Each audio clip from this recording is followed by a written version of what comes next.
I pulled a strip of shredded paper out of my father's office trash bin and read 4 words that didn't make sense together. Certificate of live birth. I found 6 more strips underneath it, caught in the shredder basket where they'd missed the bag entirely. I spread them across the desk and started fitting the jagged edges together like a puzzle nobody was supposed to finish, and slowly, a second document took shape beside the first. Adoption decree. My name was on both of them, except one of the names wasn't the one I'd carried my whole life. I was 29 years old, standing in the house I grew up in, holding proof that everything about who I was had been decided for me in a courtroom before I could even talk. I didn't confront anyone that day. I just started reading.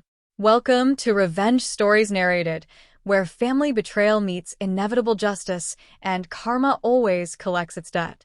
My name is Natalie Vance.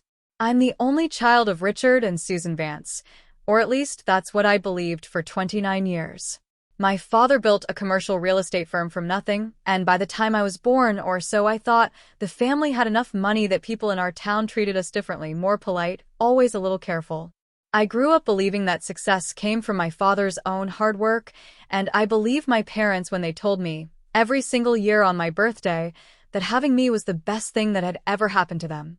I remember once, as a teenager, asking my mother why we never visited any relatives from her side of the family, and she told me, without hesitating, that her parents had passed away before I was born, and there simply wasn't anyone left to visit. I believed her completely, the same way I believed everything else. I was cleaning out my father's home office that Saturday, helping my mother prepare the house for renovation, when I found the shredder basket hadn't been emptied properly. That's how I found the strips. It started small enough that, in the moment, I told myself there had to be an explanation. Maybe the documents belonged to a client. Maybe they were old paperwork from some unrelated case my father had handled years ago as an investor. I told myself several versions of a story that let me keep believing the one I'd always known, even as I sat there piecing together words I couldn't unread. Then I found the folder. Tucked behind a false panel in the same filing cabinet, I found a thin manila folder labeled only with a date, 29 years old exactly. Inside were hospital records under the name Natalie Marsh, a birth certificate listing 2 parents I'd never heard of, and a court order finalizing my adoption by Richard and Susan Vance 11 months later. There was one more document in that folder, one that made my hands go cold. A trust document, dated the same year, establishing an account in the name Natalie Marsh, funded with an amount that made me sit down on the office floor. $2.8 million, set aside by my biological parents before I was ever adopted, meant to transfer to me on my 25th birthday. I was 29. That birthday had come and gone 4 years earlier. I'd never seen a cent of it, and never known it existed. I thought about my 25th birthday dinner, my parents raising a toast to another year of blessings, while somewhere in a filing cabinet, a transfer date I never knew about had quietly passed unmentioned. If you've ever found out the people who raised you had been lying since the day they met you, tell me in the comments, because I want to know I'm not the only one who's lived through that. I confronted my mother first, since my father was traveling for work that week. I laid the reconstructed documents on the kitchen table and asked her, as calmly as I could manage, "Why do I have 2 names?"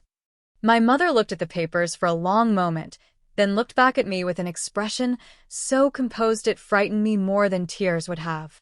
"Sweetheart, I don't know what you think you found," she said, "but those aren't real. Someone's been playing a cruel joke, and I think you should throw that away before your father sees it and gets upset over nothing." "Mom, I found a birth certificate with a different name on it," I said. "I found an adoption decree with your signature on it. Please don't tell me none of this is real." She didn't blink. "You've always had an active imagination, Natalie.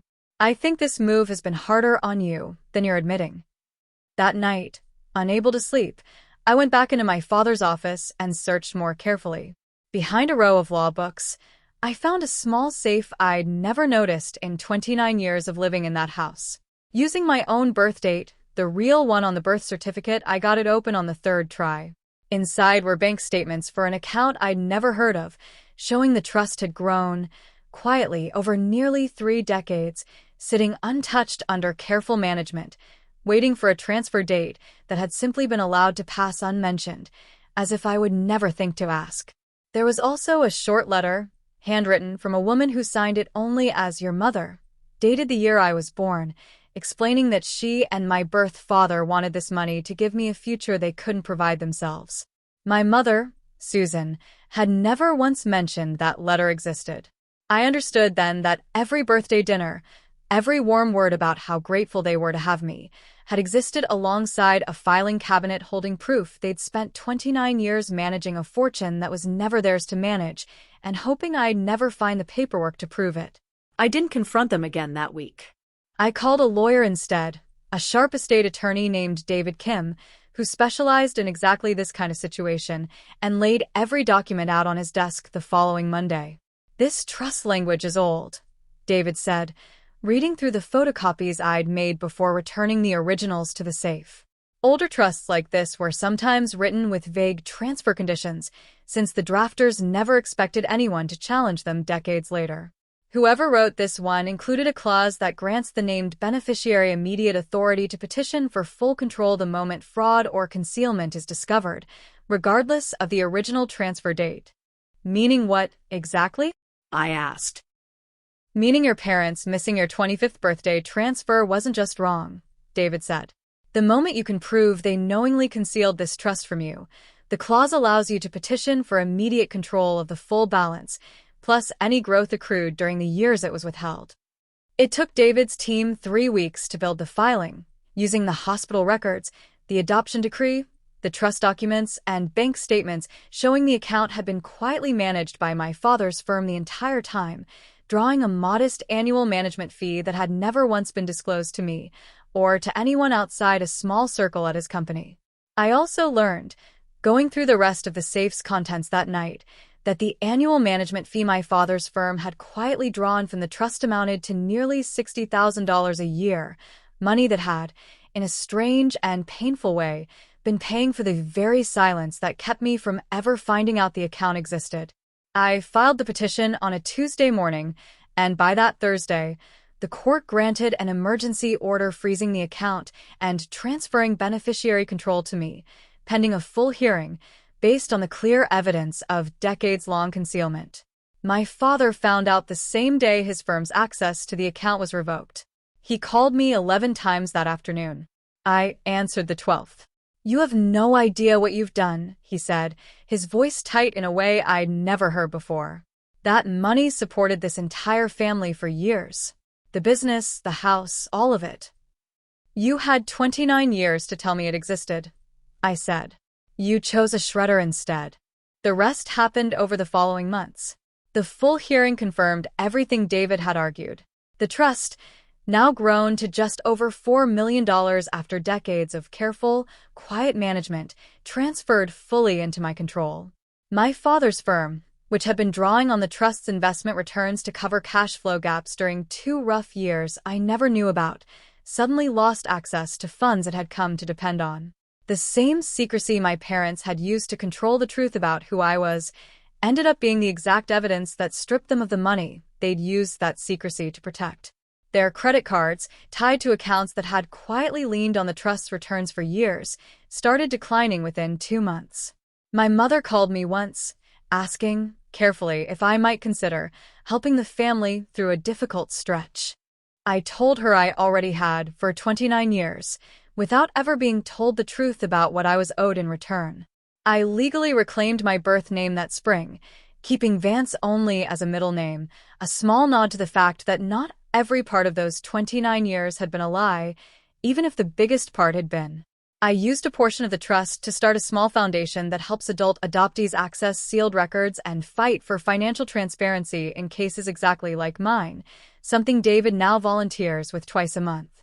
We've already helped 11 families uncover records that have been buried for decades, some far longer than mine. I haven't spoken to my parents in 8 months. My father's firm downsized last quarter, and I heard about it the same way I heard about the trust for the first time, by accident, through a mutual acquaintance who assumed I already knew. I pulled a strip of shredded paper out of a trash bin that Saturday and found my whole identity in pieces. It took less than a year to put myself back together with a name and a fortune that had always belonged to me, waiting patiently in a folder someone hoped I'd never find. If you've ever had to quietly rebuild the truth instead of trusting the people who buried it, you already know it works better that way. Subscribe if you want more stories like this one, and tell me down below what you would have done the moment you found that first strip of paper.